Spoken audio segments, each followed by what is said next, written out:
Saya nggak tahu ya, Rudi Sutanto ya yang saya kenal Rudi Sutanto gitu. Jadi saya tidak mau berspekulasi mengenai siapa Rudi Sutanto. Aneh juga ya, Menteri Komdigi yang merupakan ranahnya tidak mengetahui informasi tersebut. Apa sebelum dilantik tidak di-cross-check terlebih dahulu? Seandainya ibu tahu kelakuan Rudi Valinka ini, mungkin bisa buat ibu kejang-kejang. Karena kata-katanya sangat brutal menghina Prabowo, Bu. Serius dah. Assalamualaikum warahmatullahi wabarakatuh. Kembali lagi di channel Prayoga Muhammad. Teman-teman semua, di sosial media dihebohkan soal Komdigi yang melantik staf sus ya teman-teman semua, dan di situ ada nama Rudi Sutanto yang akhirnya netizen mencari bahwasanya Rudi Sutanto adalah Rudi Valinka. Yang diisukan dia ini adalah buzzernya Bapak Jokowi yang dulu sempat menghina Pak Prabowo juga.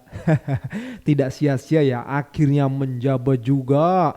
Nah kita lihat ya nanti di akun X banyak juga tuh cuitan-cuitan lama yang akhirnya kebuka kembali. Siapa sih Rudi Valinka? Ramai dibicarakan usai diduga jadi staf sus Menkomdigi. Kita ulas sedikit ya di suara.com. Bagi penggiat media sosial khususnya di akun X mungkin sudah tidak asing dengan sosok Rudi Valinka, pemilik akun dengan nama Kurawa. Kerap mencuitkan isu-isu politik yang sedang hangat. Rudi Valinka atau Kurawa dikenal sebagai buzzer atau pendengung yang membela Joko Widodo.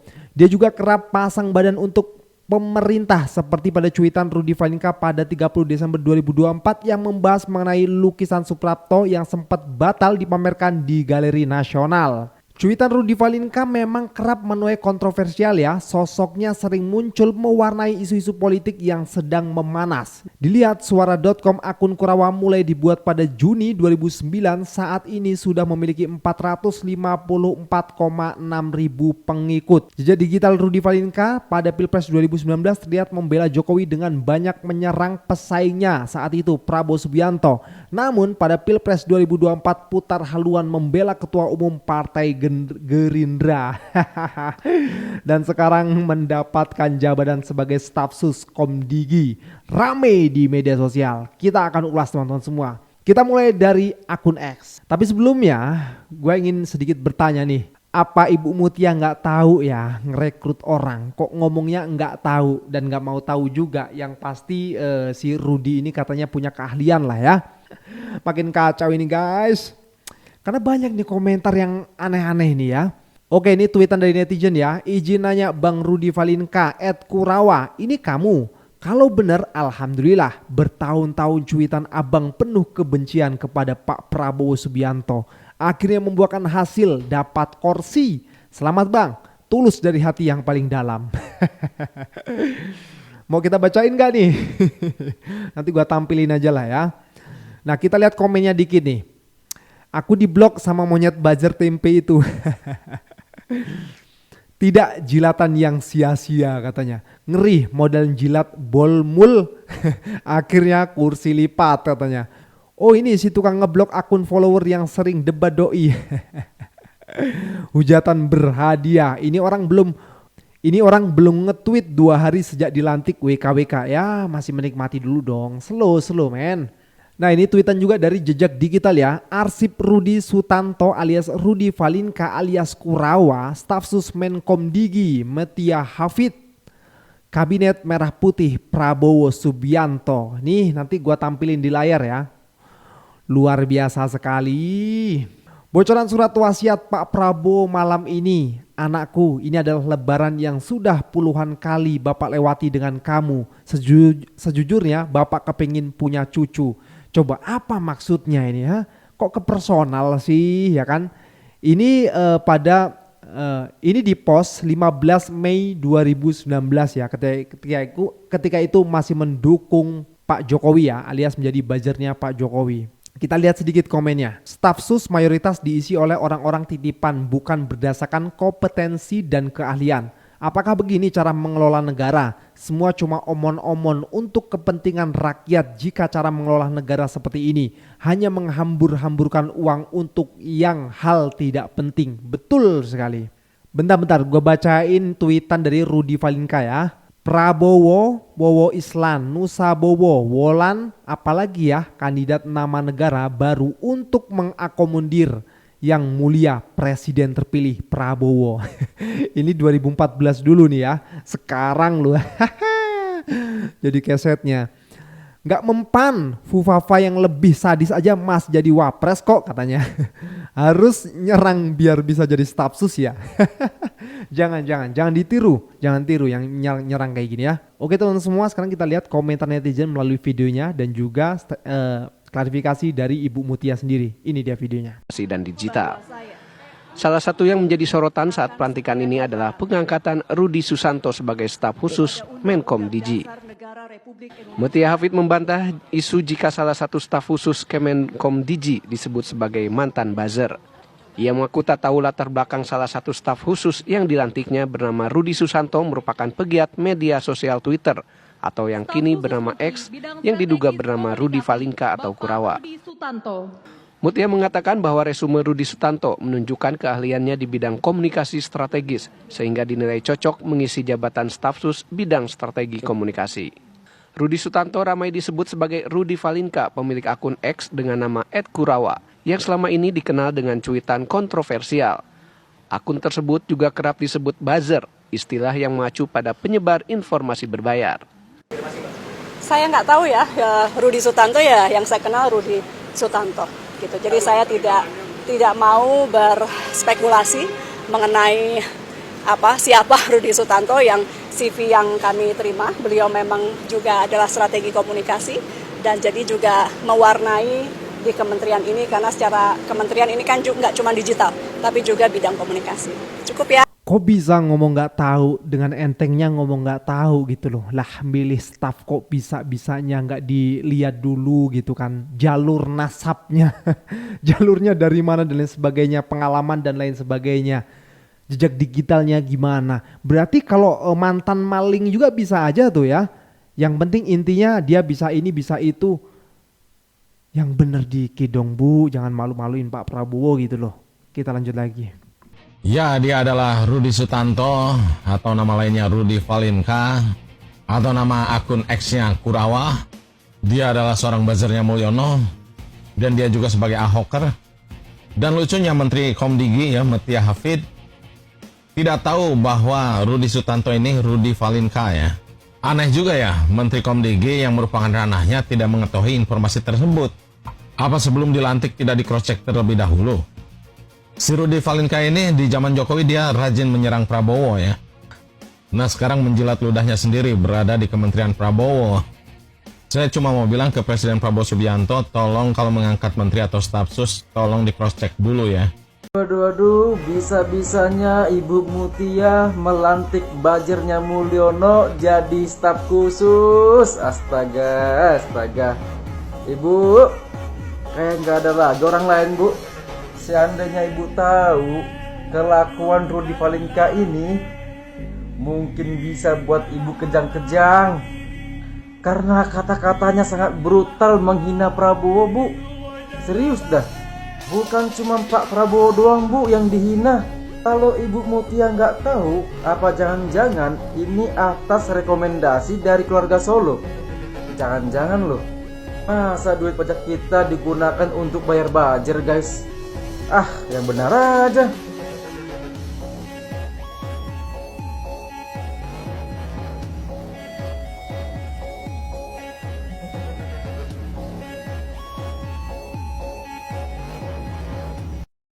Aduh, ngeri. Kenapa kok makin kesini makin kesana aja ya teman-teman semua. Setelah dilantiknya Pak Prabowo, belum ada setengah tahun kerja. Ini banyak sekali menteri-menteri Pak Prabowo ini blunder gitu ya. Dan rame akhirnya memenuhi media sosial sehingga banyak juga komentar daripada netizen dan rakyat ya. Yang mengkomentari keblunderan para menterinya gitu ya. Nah yang terakhir kemarin juga tuh soal RI 36 itu yang katanya punya Raffi Ahmad ya, yang dimana Raffi Ahmad juga tidak mengakui kalau dirinya berada di dalam mobil saat kejadian tersebut gitu. Yang dinilai hal itu arogan sekali gitu ya, waktu sedang berjalan di jalan raya yang dimana di situ rapat pengendara mobil lainnya gitu ya, dan akhirnya rame menuai banyak kritikan, dan ini dia kritikan daripada netizen. Ya, gua tahu lo semua lagi kesel ngelihat video ini. Gua juga kesel. RI36 sosok misteri dikawal polisi. Tapi sekesal-kesalnya lo, ternyata ada aturannya bahwa emang boleh. Pejabat boleh dikawal polisi. Ada di peraturan pemerintah nomor 37 tahun 2018, check that out. Pejabat boleh dikawal, tapi untuk alasan keamanan dan darurat. Nah, masalahnya gue lihat-lihat kayaknya bukan karena itu ya, lebih ke mereka males macet-macetan aja. Sempat dicoba dicebokin oleh penyanyi idaman saya, Dr. Tompi. Katanya ya menteri sibuk, agenda padat, nggak boleh kena macet, takut telat, bla bla bla. Ya emang gue kagak sibuk juga, hah? Ya gila kali lo, kalau nggak mau macet, tiru dong yang kami lakukan. Naik ojol, sambung KRL, sambung LRT, sambung MRT, sambung TJ. Nggak usah manja jadi pejabat. Tahu nggak kenapa kemarin rakyat kesel banget pajak naik? Karena argumen pemerintah kan selalu, lihat negara maju, Swedia PPN 25%. Iya, tapi pejabat Swedia naik kereta. Lo mau kayak begitu? Kalau mau niru negara maju tuh all in gitu, jangan yang nyenengin lu doang. Kalau di sini kan kita nyari duit setengah mampus untuk ngebayarin fasilitas mewah para pejabat-pejabat manja. Itu yang bikin kesel, bukan pajaknya. Nah, lalu siapa RI36 itu? Sampai sekarang gak ada yang ngaku, Bang. Kasus lagi nih bos. Hai, udah tahu kasus ini belum nih? Yang lagi viral, ternyata yang punya plat nomor RI36 itu punyanya Raffi Ahmad. Wah, kalau ngomongin Raffi Ahmad mah, waduh, hati-hati bos. Banyak banget fansnya, hati-hati. Tapi dalam kasus ini Raffi Ahmad mengaku kalau dia tidak berada di dalam mobil tersebut. Oke lah, kita anggaplah itu benar, bahwa Raffi Ahmad tidak berada di dalam mobil. Tapi yang jadi pertanyaannya, Patwal ini tugasnya sebagai apa? Ngawal pejabatkah atau ngawal mobil? Ngawal pejabat atau ngawal mobil doang? Apakah dalam kasus ini Raffi Ahmad akan senasib dengan Gus Miftah?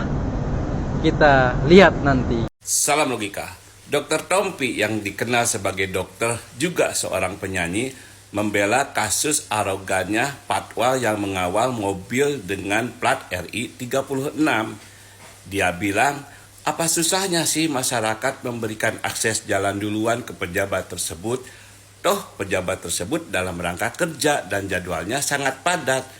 Jadi kalau tidak dikawal, pejabat tersebut kerjanya akan berantakan. Kalau gitu, gua bisa bilang dong, kalau pejabat tersebut jadwalnya sangat padat, apa susahnya sih si pejabat tersebut bangun lebih pagi daripada kebanyakan orang, sehingga tidak perlu menempuh kemacetan, bahkan tidak perlu dikawal. Lucunya di sini, setelah viral mobil plat RI 36 yang ternyata milik Raffi Ahmad bilang bahwa dia tidak ada di dalam mobil saat itu. Mobil tersebut katanya dalam rangka menjemput Raffi Ahmad. Ini yang dibela dan yang membela sama-sama TOL-OL. Loh, mobil Patwal itu kan tugasnya mengawal orang. Kalau memang Raffi Ahmad tidak ada di dalam mobil tersebut, lalu siapa yang dikawal? Bingung kan? Jangan bingung. Indonesia gitu loh. Kok bisa sih penyebar videonya yang minta maaf bukan pejabat yang punya kendaraannya, yaitu Raffi Ahmad dan timnya, yang minta maaf ke publik? Kan kalian yang jadi pelayan rakyat.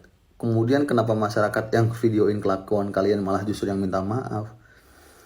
Ini Indonesia emang kebangetan ya. Kocaknya kebangetan gitu. Pejabatnya nggak tahu diri atau nggak sadar diri atau gimana gitu kan. Harusnya kalian sebagai masyarakat yang kebetulan punya jabatan hari ini gitu ya, itu betul-betul punya peran sebagai pelayan rakyat dan nggak nunjukin arogansinya. Jadi kalau ada salah ya minta maaf ke publik. Kan masyarakat ini yang kemudian ditunjuk-tunjuk sama kalian, yang mereka juga bayar pajak, kemudian mereka juga punya pekerjaan, yang pekerjaannya juga dipajaki lagi. Untuk gaji siapa? Untuk gaji kalian. Jadi ini kocak banget ya. Mereka nggak paham kayaknya jadi pejabat. Raffi Ahmad tidak ada di dalam mobil berplat RI36. Terus siapa yang ada di dalam situ? Iya betul, itu mobil saya. Jadi memang kemarin posisinya kita lagi meeting kesana sini. Itu mobilnya lagi ambil arsip ya biasa.